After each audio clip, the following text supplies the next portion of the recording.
buenas noches para todos los amigos y los lectores del expediente. Me da mucho gusto poder saludarlos por esta vía. Casi nunca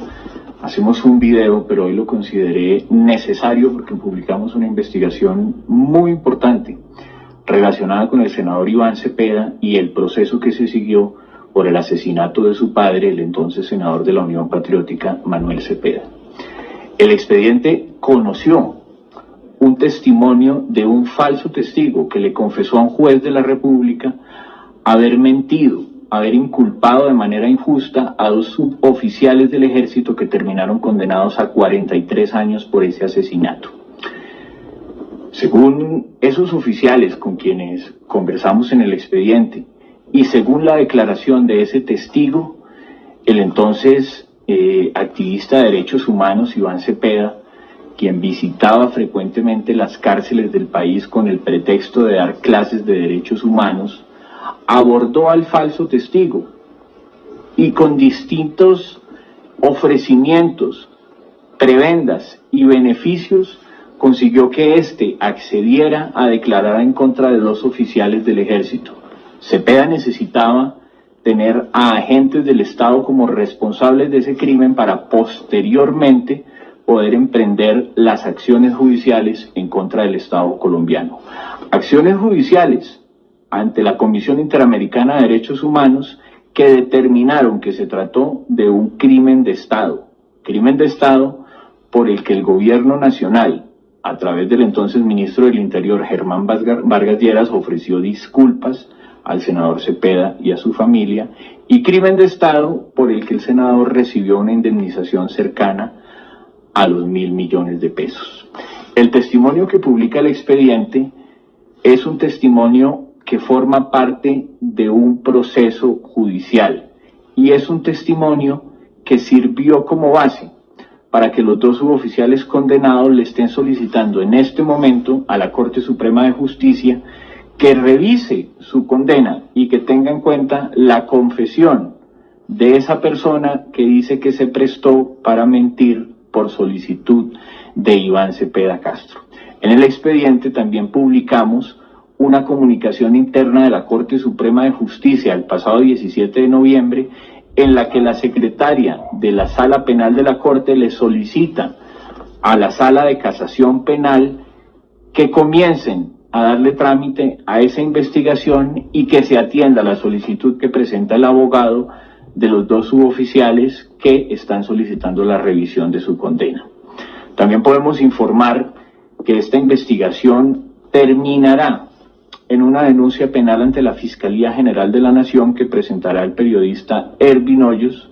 una vez logre salir de manera exitosa, y es lo que le deseamos, de los percances de salud que ha tenido en los últimos días. Pero será Ervin Hoyos y su equipo jurídico del equipo y de la organización Defendamos Colombia, el movimiento Defendamos Colombia, quienes le presentarán esta denuncia formal al fiscal general de la Nación y a la procuradora Margarita Cabello, con el ánimo de solicitar todas las garantías para ellos y para los testigos. Bueno, gente, se confirma, gente, tenemos el explosivo audio, gente, para que ustedes no se dejen engañar, gente. Compartir lo más posible que ustedes puedan para que se den de cuenta cómo Iván Cepeda, este criminal, guerrillero, asesino, terrorista de las FARC, mandó asesinar a su propio papá. Gente,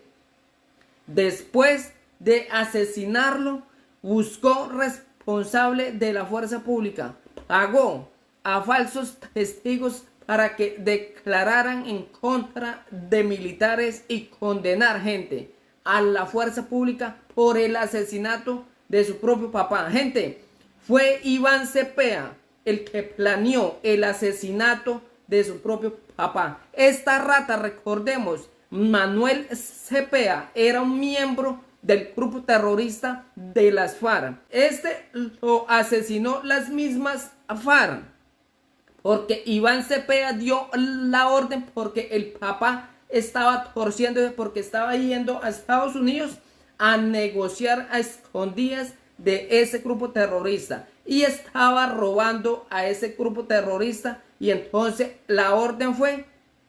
liquidarlo. Iván Cepeda dio la orden de asesinar a su propio papá. Recordemos, la Unión Patriótica era un grupo terrorista de las mismas FARC, y hoy revelan acá el explosivo audio donde el propio Iván Cepeda creó ese proceso falso, gente, para encubrir a los que asesinaron a su propio papá, gente, encubrir a estos asesinos para buscar unos responsables del Estado colombiano y así él obtener 2.000 millones para vivir sabroso. Gente, Iván Cepeda buscó a falsos testigos para tapar a los verdaderos asesinos de las FARC, a taparlos, guardarlos, refugiarlos y buscar a militares para culparlos del asesinato de su propio papá. O sea, desviar la investigación para que él no fuera capturado por el homicidio de su propio papá, el defensor de derechos humanos. Esta rata, defensor de derechos humanos, desvió la investigación y culpó a militares inocentes, pagándole a otros 100 millones para que declararan falsamente en contra de militares inocentes. Iván Cepeda armó un proceso falso para cubrir a los verdaderos asesinos de su propio papá, que fue el grupo terrorista de las FARC, ordenado por su propio hijo. Porque si la justicia capturaba a los verdaderos asesinos del papá de Iván Cepeda, estos iban a confesar de que su propio hijo había dado la orden de asesinarlo. Escuchen estos explosivos audios. Bueno, muy buenas noches para todos los amigos y los lectores del expediente. Me da mucho gusto poder saludarlos por esta vía. Casi nunca hacemos un video, pero hoy lo consideré necesario porque publicamos una investigación muy importante relacionada con el senador Iván Cepeda y el proceso que se siguió por el asesinato de su padre, el entonces senador de la Unión Patriótica, Manuel Cepeda. El expediente conoció un testimonio de un falso testigo que le confesó a un juez de la República haber mentido, haber inculpado de manera injusta a 2 suboficiales del ejército que terminaron condenados a 43 años por ese asesinato. Según esos oficiales con quienes conversamos en el expediente y según la declaración de ese testigo, el entonces activista de derechos humanos Iván Cepeda, quien visitaba frecuentemente las cárceles del país con el pretexto de dar clases de derechos humanos, abordó al falso testigo y con distintos ofrecimientos, prebendas y beneficios consiguió que éste accediera a declarar en contra de 2 oficiales del ejército. Cepeda necesitaba tener a agentes del Estado como responsables de ese crimen para posteriormente poder emprender las acciones judiciales en contra del Estado colombiano.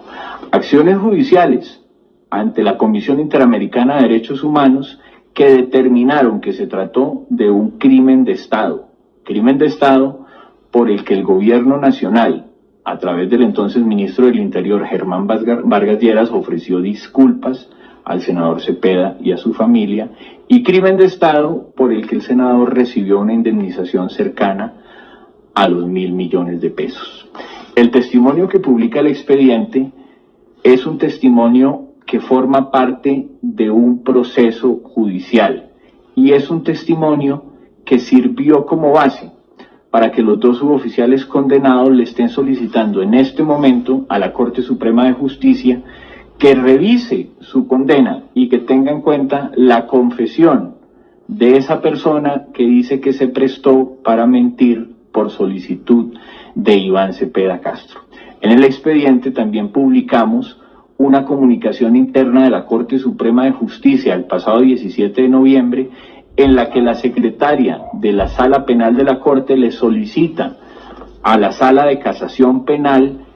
que comiencen a darle trámite a esa investigación y que se atienda la solicitud que presenta el abogado de los 2 suboficiales que están solicitando la revisión de su condena.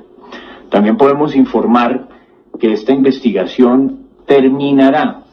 en una denuncia penal ante la Fiscalía General de la Nación que presentará el periodista Ervin Hoyos